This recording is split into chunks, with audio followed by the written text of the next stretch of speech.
মাছগুলোকে মেখে দিয়ে দেবো। এই তো মাছগুলো দিয়ে দিয়েছি, এবার লাল লাল করে ভেজে নেব।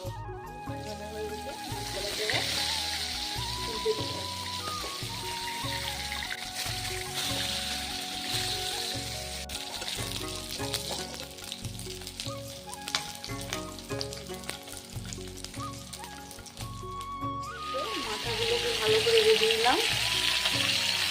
মাছের মাথা দেখলে বোঝা যায় মাছগুলো কত বড় ছিল।